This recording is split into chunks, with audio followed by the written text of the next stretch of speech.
செங்கல்பட்டு பொத்தேரியில் தனியார் மாணவர் விடுதிகளில் போலீசார் நடத்திய சோதனையில் போதை மாத்திரைகள், போதைப் பொருட்கள் உள்ளிட்டவை பறிமுதல் செய்யப்பட்டுள்ளன. செய்தியாளர் ஸ்ரீராம் இணைப்பில் இருக்கிறார். ஸ்ரீராம், வணக்கம். 30க்கும் மேற்பட்ட மாணவர்கள் கைது செய்யப்பட்டிருக்கிறார்கள். விவரம் என்ன, சொல்லுங்க. சென்னையை அடுத்த பொத்தேரி பகுதியைச் சேர்ந்த மாணவ மாணவிகள் அங்க இருக்கக்கூடிய தனியார் கல்லூரியில் படித்து வருகிறார்கள். ஆயிரக்கணக்கானோர். இவர்கள் பல்வேறு மாநிலங்களிலிருந்தும் அதே போன்ற மாவட்டங்களிலிருந்தும் வெளிநாடுகளிலிருந்தும் படித்து வருகிறார்கள். தமிழகம் முழுவதும் போதை வஸ்துக்களை தடுப்பதற்காக தமிழக அரசு பல்வேறு நடவடிக்கையானது மேற்கொண்டு வருகிறது.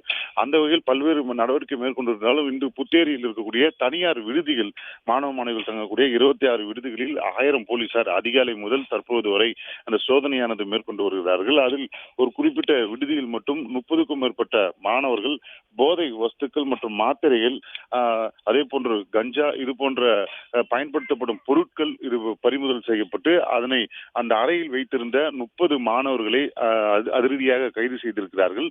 தற்போது தொடர்ந்து இந்த சோதனையானது மேற்கொண்டு வந்தாலும் 30 பேரை கைது செய்து தனியார் திருமண மண்டபத்தில் வைத்து அந்த பொருட்களை பறிமுதல் செய்து விசாரணையானது மேற்கொண்டு வருகிறார்கள்.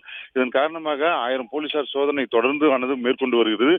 மற்ற மாணவர்களுக்கு எந்த ஒரு இடையூறு ஏற்படாத வகையில் தற்போது சோதனையானது மேற்கொண்டு வருவதாகவும், ஏற்கனவே தமிழகம் முழுவதும் பல்வேறு நடவடிக்கை மேற்கொண்டு கல்லூரி மாணவர்களிடையே இந்த போதை வஸ்துகள் அதிகரிப்பதன் காரணமாக கூறப்பட்ட தகவலின் அடிப்படையில் தான் இந்த சோதனை மேற்கொள்ளப்பட்டு வருகிறது.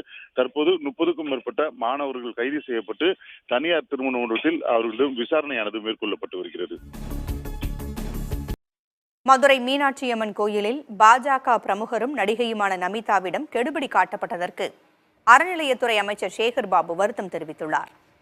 சென்னை புரசைவாக்கம் கங்காதீஸ்வரர் கோவிலில் ஆய்வுக்கு பின்னர் செய்தியாளர்களிடம் பேசிய அவர், சட்டத்திற்கு புறம்பாக ஏதேனும் நடந்திருந்தால் விசாரணை நடத்தி நடவடிக்கை எடுக்கப்படும் என்றார். மதுரை மீனாட்சியம்மன் கோவிலுக்கு சென்ற தன்னிடம் இந்து சமயத்தை சேர்ந்தவரா என கேட்டு அதிகாரிகள் கடுமையாக நடந்து கொண்டதாக நடிகை நமிதா புகார் தெரிவித்திருந்தார்.